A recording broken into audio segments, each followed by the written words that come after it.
اللہم صلی علی محمد و آل محمد۔ میری پاک زہرا کو اپنے بابا سے بہت محبت تھی اور بابا کو اپنی بیٹی سے بہت محبت تھی۔ جناب رسول خدا صلی اللہ علیہ وآلہ وسلم جب کبھی گھر سے باہر جایا کرتے تھے، یعنی جنگ وغیرہ پر، غزوے پر، تو سب سے پہلے آپ اپنی آخر میں بیٹی سے ملا کرتے تھے، اور جب واپس آیا کرتے تھے تو سب سے پہلے پاک زہرا کے گھر جاتے تھے۔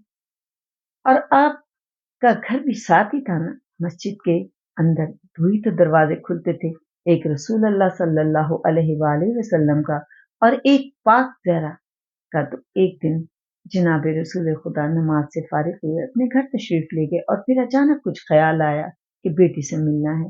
آج میری بیٹی مجھے یاد کر رہی ہوگی، کیونکہ بعد نماز فجر ہمیشہ رسول اللہ صلی اللہ علیہ وآلہ وسلم پاک زہرا کے گھر تشریف لے جایا کرتے تھے۔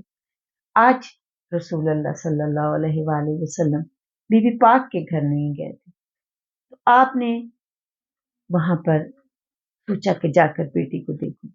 آپ جب گئے تو آپ کیا دیکھتے ہیں کہ جناب سیدہ نماز پڑھ چکی ہیں، لیکن ابھی مصلی بچھائے ہوئے بیٹھی ہیں، یعنی نماز پہ بیٹھی ہیں، اور جیسے اکثر یہ ہوتا ہے کہ آپ لوگ بھی تسبیح پڑھ رہے ہوتے ہیں، تسبیح پڑھتے پڑھتے وہیں بیٹھے کچھ سوچنے لگ جاتے ہیں، تو ایسی جناب پاک زہرا وہ سیدزادی ہیں، وہ میری مولا کی پیاری بچی ہے کہ جس نے کبھی کسی سے کوئی اپنی تکلیف کا اظہار ہی نہیں کیا، بس بیٹھی ہیں مسلے پہ اور سوچ رہی ہیں کہ بچوں کی بھوک کا خیال ہے، سوچتے ہیں کہ خدا نے ہمیں پیدا کر دیا ہے اور میرے حسن و حسین کے پاس آج اچھے کپڑے نہیں ہیں، میں اپنے بچوں کو کھانا نہیں، میرے بچوں کے پاس آپ کی سر کی چادر جو آپ اوڑھتی تھی اس میں 25 پیون لگے ہوئے تھے۔ آپ بار بار بس یہ اپنے بچوں کی تکلیف کا سوچ رہے کہ ہر ماں کی ایک فطرت ہے، اسے فطرت ماں کہتے ہیں، میں کہتی ہوں کہ ہر فطرت ہے یہ ماں کی، کہ وہ اچھے سے اچھا کھلانا چاہتی ہے، اچھے سے اچھا پہنانا چاہتی ہے، اپنے بچوں کو صاف ستھرا رکھنا چاہتی ہے، یعنی اس کی کوشش ہوتی ہے۔ اب ماں یہ تو کر سکتی ہے کہ گھر صاف کر دے، کپڑے دھو کر پہنا دے، اگر بی بی پاک بھی یہ کرتی تھی، گھر بھی صاف رکھتی تھی۔ جناب مولا حسن کہتے ہیں ہماری ماں گھر کا ہر کام کرتی تھی، حتیٰ کہ ہمارے لیے چکی پیستی تھی، آٹا پیستی تھی چکی پر، اور ہمیں روٹی پکا کر کھلاتی تھی، ہمیں لوریاں دے کر سلاتی تھی، ہر کام میری بی بی پاک نے کیا ہے۔ وہ آپ یہی سوچ رہی ہیں بیٹھے ہوئے، جناب رسول خدا آئے بیٹی کے پاس کھڑے ہیں، اور جناب سیدہ کو خبر ہی نہیں کہ بابا میرے پاس آ کے کھڑے۔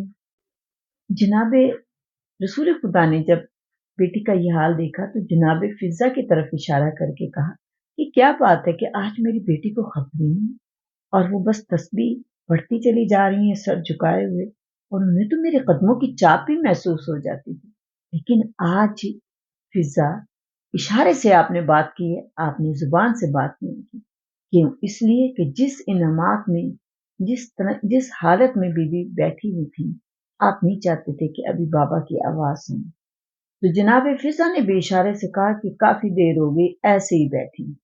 اب رسول خدا صلی اللہ علیہ وآلہ وسلم نے بیٹی کا یہ حال دیکھا تو آپ بیٹی کے پاس بیٹھے، بیٹی کے سر پہ ہاتھ رکھا اور پھر پوچھا السلام علیکم فاطمہ۔ اب جب باپ کی آواز سنی تو جناب فاطمہ نے ایک دم اپنا سر اٹھایا، آپ نے کہا بیٹی کیا بات ہے، اداس کیسے بیٹھی ہو؟ آج بابا آئے، بابا نے دروازے پہ دستک دی، میری لال نماز پڑھ رہی تھی اس لیے دروازہ جا کر نہیں کھولا، ورنہ ہمیشہ آپ کھولتی ہو۔ جناب فاطمہ نے بابا کو پیار سے دیکھا، بابا کو سلام کیا، اور پھر کہا بابا نہ جانے آج کیا بات ہے کہ آج فاطمہ نے دروازہ نہیں کھولا۔ بس یہ بات کہنی تھی تو رسول اللہ صلی اللہ علیہ وآلہ وسلم عالم الغیب ہیں، جانتے ہیں، بیٹی کے دل کا حال بھی جانتے ہیں، سمجھ گئے اور کہا بیٹا پریشان مت ہو، کیا بات ہے، اس وقت اپنے دل میں اپنی افلاس و غربت کے تمہیں خیال آیا؟ اور تم یہ سمجھ رہی ہو کہ میں اپنے بچوں کو اچھا کھانا نہیں کھلا سکتی، اچھے کپڑے نہیں پہنا سکتی، یہ اور تمہارے دل میں جو خیال آ رہا ہے فاطمہ، اچھا یہ دولت دنیا کے بارے میں میری فاطمہ تو نہیں سوچ سکتی، یہ صرف اپنے بیٹوں کی، اپنے بچوں کی تکلیف کا خیال کر کے ایک ماں کی جو فطرت ہے اس کی وجہ سے سوچا ہے۔ تو بیٹے تجھے میں بتاؤں ذرا اپنے مسئلے کا یہ ایک کونا تو ہٹا۔ اب رسول اللہ صلی اللہ علیہ وآلہ وسلم نے بیٹی کو کہا کہ ذرا مسئلے کا کونا تو ہٹا۔ جیسے ہی آپ نے کونا ہٹایا آپ کیا دیکھتی ہیں کہ اس مسلے کے کونے کے نیچے ایک نہر چاندی کی ہے اور ایک سونے کی نہر ہے۔ رسول اللہ صلی اللہ علیہ وآلہ وسلم نے کہا فاطمہ یہ دولت دنیا ہے، جتنی چاہے ان نہروں میں سے تو سونا اٹھا لے، جتنا چاہے تو چاندی اٹھا لے۔ تو جناب فاطمہ نے کہا بابا کس لیے؟ کہا نہیں یار تم جتنا چاہے اٹھا لو، اچھے سے اچھا کھاؤ، اچھے سے اچھا پہنو، محل بنواؤ، قلعہ بنواؤ، نوکر رکھو، جو چاہے مرضی کرو، یہ اٹھا لو جتنی دولت تم نے اٹھا لی۔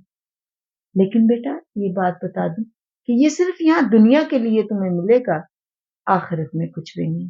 فاطمہ تم تو آخرت کی شہزادی ہو، تم اس دنیا کی بھی شہزادی ہو، تم آخرت کی بھی شہزادی ہو۔ پھر بڑے پیار سے آپ نے بیٹی کے ہاتھ کو اپنے ہاتھ میں پکڑا اور پھر ماتھا چوم کے کہا فاطمہ اس دنیا کی خاتون یعنی عورتوں کے لیے مثال ہو، تم میری مثالی بیٹی ہو، تم نے دنیا کی عورتوں کو بتانا ہے کہ اگر تمہارے گھر میں رزق کی کمی ہے تو کبھی تنگی کا احساس اپنے شوہر اور بچوں کو نہ ہونے دینا، جس طرح سے تم زندگی گزارتی ہو وہ ایسی زندگی گزارنا۔ میں نے تمہیں مثال دی، آخرت تمہاری بخیر ہوگی، ہر عورت کی آخرت بخیر ہوگی جو اپنے ماں باپ کا پردہ رکھتی ہے، جو اپنے شوہر کا پردہ رکھتی ہے۔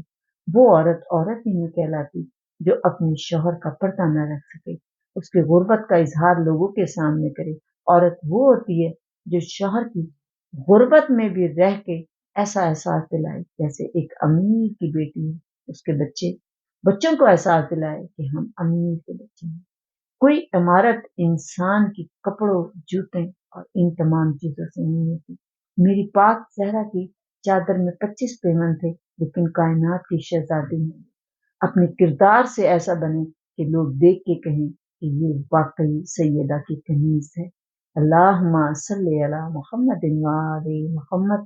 بی بی پاک زہرا ہماری اس عبادت کو قبول کریں، ہمارے ذکر کو قبول کریں، اور اس ذکر کے صدقے سے میرے مولا ہمیں دستے غیب سے رزق عطا کر، اتنا رزق عطا کر کہ مولا حسین کے لنگر چلائیں، ہماری تمام ضروریات کو پوری کریں۔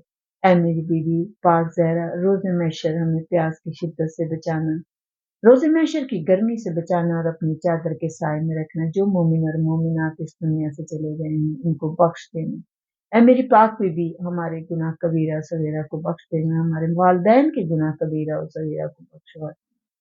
اے میری پاک بیوی اپنے لال حسین کے صدقے میں سے جو پریشان ہیں ان کی پریشانیوں کو دور کر دے، اپنے حسنین کے صدقے ام الحسنین ہر ایک کی پریشانی، دکھ، بیماری، تکلیف کو دور کر دے۔ میرے امام زمانہ کا جلد ظہور ہو جائے، بے گناہ قیدیوں کو رہائی دے، بے اولاد کو اولاد مقروض کے قرض ادا کر دے۔ اللہم صلی علی محمد وآل محمد۔